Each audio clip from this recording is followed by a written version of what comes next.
जय हिंद दोस्तों, वंदे मातरम।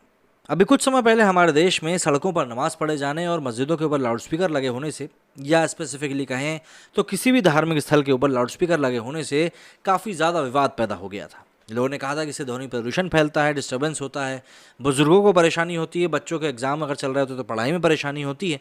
तो इन सभी चीज़ों के मद्देनज़र लाउडस्पीकर के उपयोग को पूर्णतः प्रतिबंधित करने की मांग उठाई गई थी। इसके बाद काफ़ी सारे शहरों में एक्शन भी हुआ था।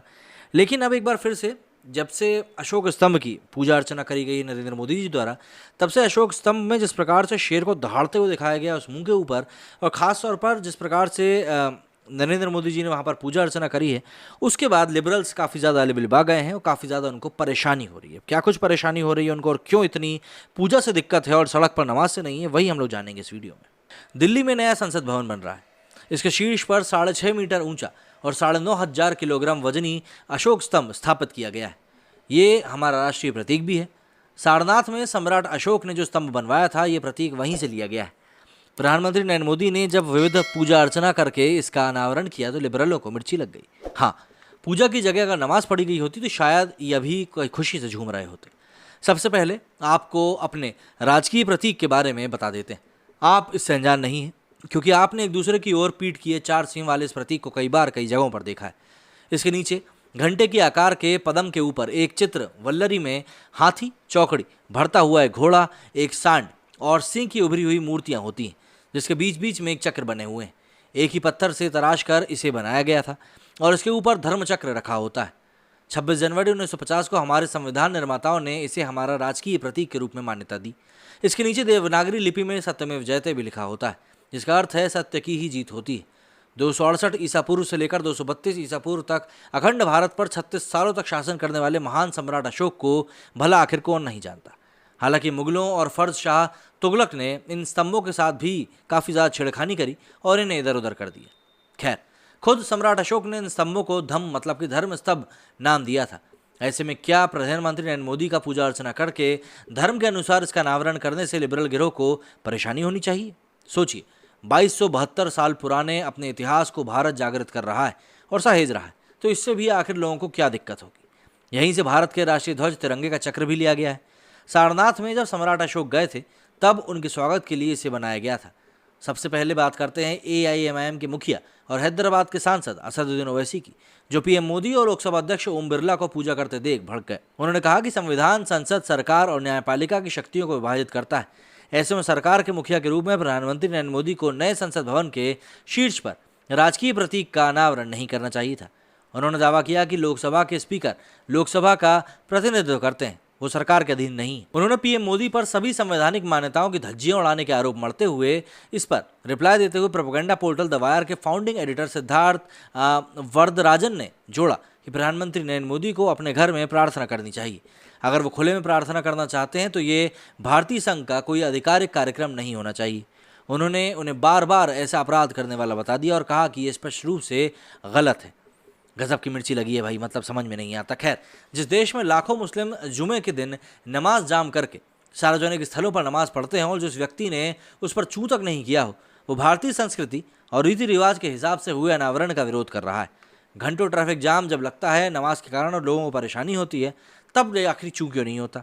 क्या सिद्धार्थ वरदराजन ने आज तक कहा कि कभी भी मस्जिद को माइक से दिन में 5 बार अजान नहीं करनी चाहिए, अंदर ही चुपचाप करना चाहिए? ये देव पुराणों और उपनिषदों की धरती है, रामायण महाभारत की धरती है। ऐसे में इन प्राचीन ग्रंथों के हिसाब से यहाँ कार्य नहीं होगा तो भला कहाँ होगा? वेदों के देश में वैदिक नहीं तो आखिर क्या अरब के रीति रिवाज चलेंगे? सनातन की धरती पर क्या शरिया के हिसाब से चीज़ें होंगी? सिद्धार्थ वरदराजन अमेरिकी नागरिक हैं। ऐसे में उन्हें पता होगा कि USA के राष्ट्रपति भी बाइबल पर हाथ रखकर शपथ लेते हैं। अमेरिका एक ईसाई बहुल देश है, वहाँ तो क्रिश्चियनिटी का जन्म भी नहीं हुआ था, जबकि सनातन भारत में ही प्रकट हुआ और यहीं पर फला फूला है। क्या इस लिबरल गिरोह को पता भी है कि इस अशोक स्तंभ को स्थापित करने में कितनी मेहनत लगी है? जिन कर्मचारियों और कारीगरों की बदौलत संभव हुआ है, अनावरण कार्यक्रम में उन्हें भी आमंत्रित किया गया था और PM मोदी ने उनसे बातचीत भी करी। 8 चरणों में इसका कार्य पूरा हुआ है, जिसमें मिट्टी का मॉडल बनने से लेकर कंप्यूटर ग्राफिक्स तैयार करना और कांस्य की इस आकृति को पॉलिश करना शामिल है।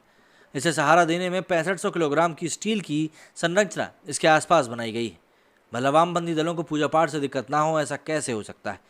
CPIM ने तुरंत बयान जारी कर दिया, धार्मिक कार्यक्रमों को राजकीय प्रतीक के अनावरण से नहीं जोड़ा जाना चाहिए। पार्टी ने दावा किया कि ये सबका प्रतीक है, न कि किसी खास धार्मिक विचार को मानने वालों का। साथ ही राष्ट्रीय समारोह से धर्म को अलग रखने की बात की। कितना अजीब है। इसे स्थापित करवाने वाले सम्राट अशोक ने भले ही इसे धर्म स्तंभ कहा हो, लेकिन आज वामपंथी इसमें से धर्म हटाने की वकालत कर रहे हैं। वहीं कामगार एवं कर्मचारी कांग्रेस के अध्यक्ष डॉक्टर उदित राज भी पूरी तरह भड़क गए और पूछ लिया कि क्या राजकीय प्रतीक भाजपा का है। उन्होंने कहा कि हिंदू रीति रिवाज से सब कुछ हुआ, जबकि भारत एक सेक्युलर राष्ट्र है। उन्होंने पूछा कि अन्य राजनीतिक दलों को क्यों नहीं आमंत्रित किया गया, जो अभी से ही भारतीय संस्कृति का अपमान कर रहे हैं और राजकीय प्रतीक को भला बुरा कह रहे हैं, उन्हें भला इस कार्यक्रम में आखिर क्यों बुलाया जाएगा। आम आदमी पार्टी नेता संजय सिंह से लेकर समाजवादी पार्टी के आईपी सिंह तक सबने राष्ट्रीय प्रतीक का अपमान किया।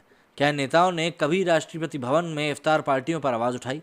टोपी पहनकर इफ्तार पार्टियां करने वाले ये नेता आज कह रहे हैं कि पीएम मोदी पूजा ना करें।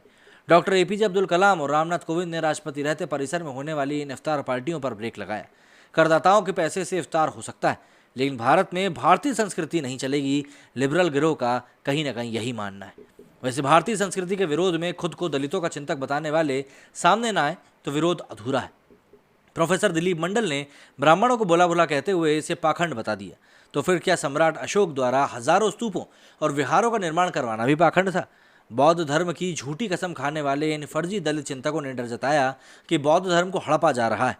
विश्व के सबसे लोकप्रिय बौद्ध धर्मगुरु दलाई लामा पीएम नरेंद्र मोदी की प्रशंसा करते हैं। फर्जी दलित चिंतक विरोध करते हैं। जाहिर सी बात है, सभी बातें कहीं ना कहीं दिमाग में सवाल जरूर उठाती हैं कि आखिर इन लोगों को अपनी एनर्जी का सोर्स कहाँ से मिलता है जो इस तरह की गलत बातें हमेशा करते रहते हैं। मेरे स्टूडियो में फिलहाल इतना ही। जय हिंद, जय भारत।